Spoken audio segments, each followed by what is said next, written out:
കേരളത്തിന്റെ ഒരു അഡ്വാൻറ്റേജ് എന്താണ്? 550 കിലോമീറ്റർ തൊട്ട് 600 കിലോമീറ്റർ വരെ തീരപ്രദേശം. അതൊരു അഡ്വാൻറ്റേജാണ്. നമുക്ക് എന്തുകൊണ്ട് ഒരു കോസ്റ്റൽ ഷിപ്പിംഗ് ആരംഭിച്ചുകൂടാ? കോസ്റ്റൽ ഷിപ്പിംഗ് മീൻസ് നമുക്ക് ആദ്യം ചരക്ക് സാധനങ്ങളെല്ലാം അതിലൂടെ കൊണ്ടുപോകാം, വെസൽസ്. ഗവൺമെന്റ് അല്ല. കാരണം എന്താ? 2 ഇന്റർനാഷണൽ സീപോർട്ട്, വിഴിഞ്ഞം, കൊച്ചി, ഒരു container terminal Kochi, 17 mini port കേരളത്തിലുണ്ട്.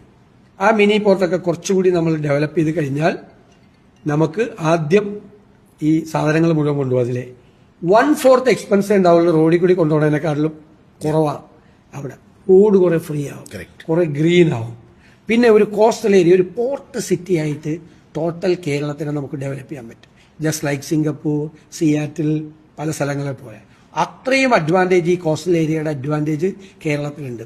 ഞാൻ കുഞ്ഞാലി സാഹിബിനോട് പറഞ്ഞു, എറണാകുളത്ത് ഞങ്ങൾ 14-ൽ 14 വാങ്ങിക്കും. അപ്പൊ കുഞ്ഞാലി സാഹിബാണ് പറഞ്ഞത്, അങ്ങനെയാണെങ്കിൽ നമുക്ക് നോക്കാം, നമുക്ക് മലപ്പുറത്ത് 16-ൽ 16 മേടിക്കും. അപ്പൊ എറണാകുളം എന്റെ ജില്ലയും കുഞ്ഞാലി സാഹിബിന്റെ ജില്ല മലപ്പുറവുമാണ്. ഞങ്ങളുടെ 2 ജില്ലയിൽ നിന്നും കൂടി 30 UDF MLA-മാർ ഈ നിയമസഭയിൽ ഉണ്ടാവും. അതാ എനിക്ക് കൂട്ടായിട്ടുള്ള എന്റെ ജ്യേഷ്ഠ സഹോദരൻ കൂടിയാണ് അദ്ദേഹം. അദ്ദേഹത്തിന് റിസൾട്ട് പ്രഖ്യാപിക്കുമ്പോൾ റെക്കോർഡ് ഭൂരിപക്ഷം, അഭിമാനം, മലപ്പുറത്തിന്റെ അഭിമാനമുയർത്തുന്ന ഭൂരിപക്ഷം അദ്ദേഹത്തിന് സമ്മാനിക്കണം എന്ന് വിനയപൂർവ്വം പറഞ്ഞുകൊണ്ട് ഞാൻ എന്റെ വാക്കുകൾ ചുരുക്കും.